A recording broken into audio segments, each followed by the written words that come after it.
اعوذ باللہ من الشیطان الرجیم۔ پناہ مانگتا ہوں میں اللہ کی شیطان مردود سے۔ بسم اللہ الرحمن الرحیم۔ شروع اللہ کے نام سے جو بڑا مہربان نہایت رحم والا ہے۔ بسم اللہ الرحمن الرحیم۔ الرحمن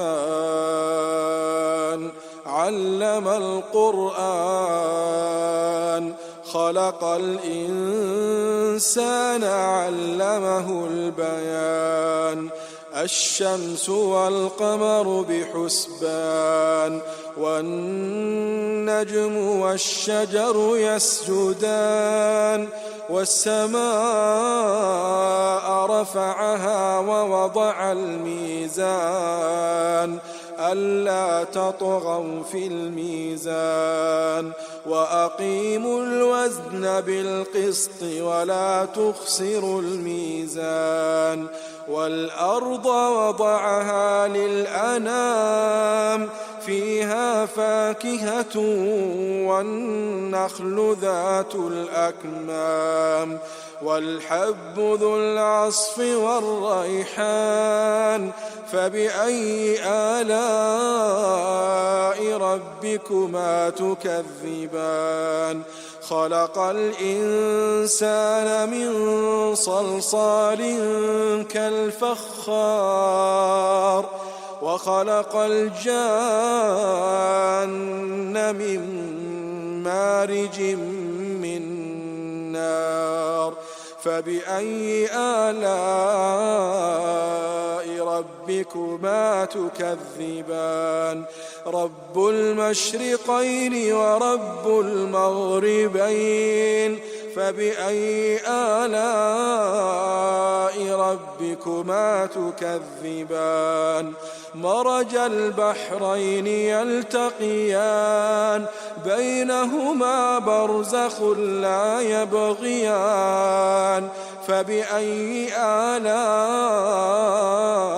ربكما تكذبان يخرج منهما اللؤلؤ والمرجان فبأي آلاء ربكما تكذبان وله الجوار المنشآت في البحر كالأعلام فبأي آلاء ربكما تكذبان۔ شروع اللہ کا نام لے کر جو بڑا مہربان نہایت رحم والا ہے۔ وہ جو نہایت مہربان ہے اسی نے قرآن کی تعلیم فرمائی، اسی نے انسان کو پیدا کیا، اسی نے اس کو بولنا سکھایا۔ سورج اور چاند ایک حساب مقرر سے چل رہے ہیں اور بوٹیاں اور درخت سجدہ کر رہے ہیں، اور اسی نے آسمان کو بلند کیا اور میزان عدل قائم کر دی کہ اس میزان میں حد سے تجاوز نہ کرو، اور انصاف کے ساتھ ٹھیک تولو اور تول کم مت کرو۔ اور اسی نے خلقت کے لیے زمین بچھائی، اس میں میوے اور کھجور کے درخت ہیں جن کے خوشوں پر غلاف ہوتے ہیں، اور اناج جس کے ساتھ بھس ہوتا ہے، اور خوشبودار پھول۔ تو اے گروہ جن و انس، تم اپنے پروردگار کی کون کون سی نعمت کو جھٹلاؤ گے؟ اسی نے انسان کو ٹھیکرے کی طرح کھنکھناتی مٹی سے بنایا اور جنات کو آگ کے شعلے سے پیدا کیا۔ تو تم اپنے پروردگار کی کون کون سی نعمت کو جھٹلاؤ گے؟ وہی دونوں مشرقوں اور دونوں مغربوں کا مالک ہے، تو تم اپنے پروردگار کی کون کون سی نعمت کو جھٹلاؤ گے؟ اسی نے دو دریا رواں کیے جو آپس میں ملتے ہیں، مگر دونوں میں ایک آڑ ہے کہ اس سے تجاوز نہیں کر سکتے۔ تو تم اپنے پروردگار کی کون کون سی نعمت کو جھٹلاؤ گے؟ ان دونوں دریاؤں سے موتی اور مونگے نکلتے ہیں، تو تم اپنے پروردگار کی کون کون سی نعمت کو جھٹلاؤ گے؟ اور جہاز بھی اسی کے ہیں جو سمندر میں پہاڑوں کی طرح اونچے کھڑے ہوتے ہیں، تو تم اپنے پروردگار کی کون کون سی نعمت کو جھٹلاؤ گے؟ كل من عليها فان كل من عليها فان ويبقى وجه ربك ذو الجلال والإكرام فبأي آلاء ربكما تكذبان يسأله من في السماوات والأرض كل يوم هو في شأن فبأي آلاء ربكما تكذبان سنفرغ لكم أيها الثقلان فبأي آلاء ربكما تكذبان يا معشر الجن والإنس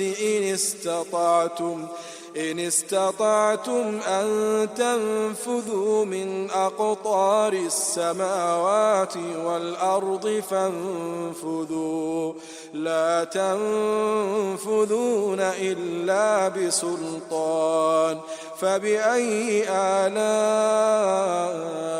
ربكما تكذبان يرسل عليكما شواظ من نار ونحاس فلا تنتصران فبأي آلاء ربكما تكذبان فإذا انشقت السماء فكانت وردة كالدهان فبأي آلاء ربكما تكذبان فيومئذ لا يسأل عن ذنبه إنس ولا جان فبأي آلاء ربكما تكذبان يعرف المجرمون بسيماهم فيؤخذ بالنواصي والأقدام فبأي آلاء ربكما تكذبان هذه جهنم التي يكذب بها المجرمون يطوفون بينها وبين حميم آن فبأي آلاء ربكما تكذبان जो मखलूक जमीन पर है सबको फना होना है और तुम्हारे परवरदिगार ही की जात जो साहिब जलाल करम है बाकी रहेगी। तो तुम अपने परवरदिगार की कौन कौन सी नेमत को झुटलाओगे?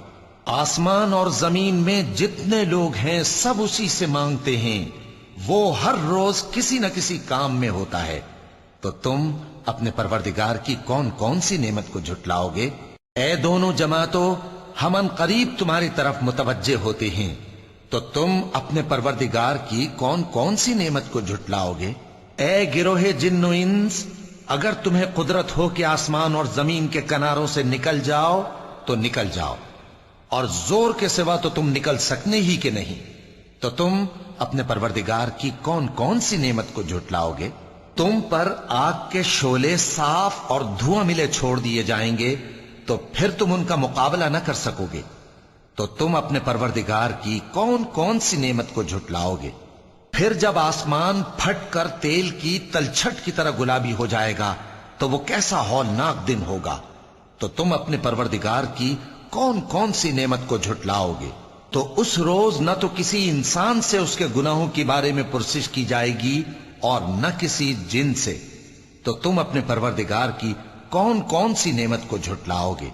गुनाहगार अपने चेहरे ही से पहचान लिए जाएंगे तो पेशानी के बालों और पांव से पकड़ लिए जाएंगे। तो तुम अपने परवरदिगार की कौन कौन सी नेमत को झुटलाओगे? यही वो जहन्नम है जिसे गुनाहगार लोग झुटलाते थे। वो दोज़ख और खौलते हुए गर्म पानी के दरमियान घूमते फिरेंगे। तो तुम अपने परवरदिगार की कौन कौन सी नेमत को झुटलाओगे? वलिमन खाफ मकाम रब्बिही जन्नतान फबिअय्यि आलाइ रब्बिकुमा तुकज़्ज़िबान ज़वाता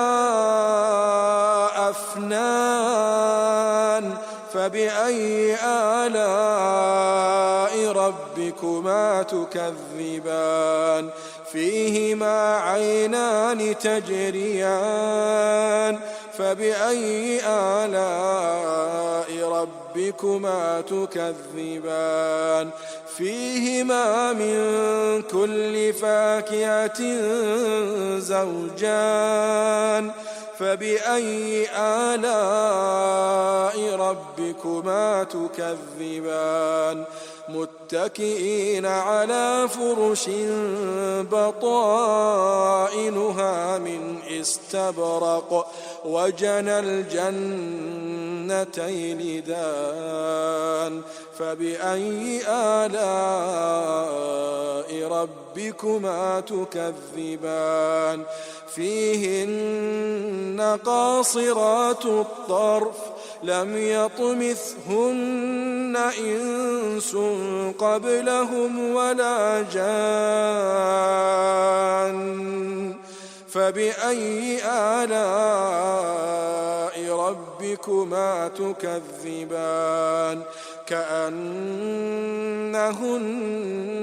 الياقوت والمرجان فبأي آلاء ربكما تكذبان هل جزاء الإحسان إلا الإحسان فبأي آلاء ربكما تكذبان ومن دونهما جنتان فبأي آلاء ربكما تكذبان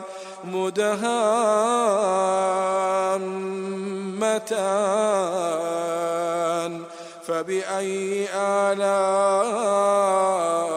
ربكما تكذبان فيهما عينان نضاختان فبأي آلاء ربكما تكذبان فيهما فاكهة ونخل ورمان فبأي آلاء ربكما تكذبان فيهن خيرات حسان فبأي آلاء ربكما تكذبان فيهن خيرات حسان فبأي آلاء ربكما تكذبان حور مقصورات في الخيام فبأي آلاء ربكما تكذبان لم يطمثهن إنس قبلهم ولا جان فبأي آلاء ربكما تكذبان متكئين على رفرف خضر وعبقري حسان فبأي آلاء ربكما تكذبان تبارك اسم ربك ذي الجلال والإكرام تبارك اسم ربك ذي الجلال والإكرام और जो शख्स अपने परवरदिगार के सामने खड़े होने से डरा उसके लिए दो बाग हैं, तो तुम अपने परवरदिगार की कौन कौन सी नेमत को झुटलाओगे? उन दोनों में बहुत सी शाखें यानी किस्म किस्म के मेवों के दरख्त हैं, तो तुम अपने परवरदिगार की कौन कौन सी नेमत को झुटलाओगे? उनमें दो चश्मे बह रहे हैं, तो तुम अपने परवरदिगार की कौन कौन सी नेमत को झुटलाओगे? उनमें सब मेवे दो दो किस्म के हैं, तो तुम अपने परवरदिगार की कौन कौन सी नेमत को झुटलाओगे? अहले जन्नत ایسے بچھونوں پر جن کے استر اطلس کے ہیں تکیہ لگائے ہوئے ہوں گے، اور دونوں باغوں کے میوے قریب جھک رہے ہیں، تو تم اپنے پروردگار کی کون کون سی نعمت کو جھٹلاؤ گے؟ ان میں نیچی نگاہ والی عورتیں ہیں جن کو اہل جنت سے پہلے نہ کسی انسان نے ہاتھ لگایا اور نہ کسی جن نے، تو تم اپنے پروردگار کی کون کون سی نعمت کو جھٹلاؤ گے؟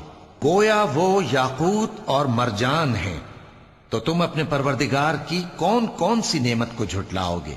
نیکی کا بدلہ نیکی کے سوا کچھ نہیں ہے، تو تم اپنے پروردگار کی کون کون سی نعمت کو جھٹلاؤ گے؟ اور ان باغوں کے علاوہ 2 باغ اور ہیں، تو تم اپنے پروردگار کی کون کون سی نعمت کو جھٹلاؤ گے؟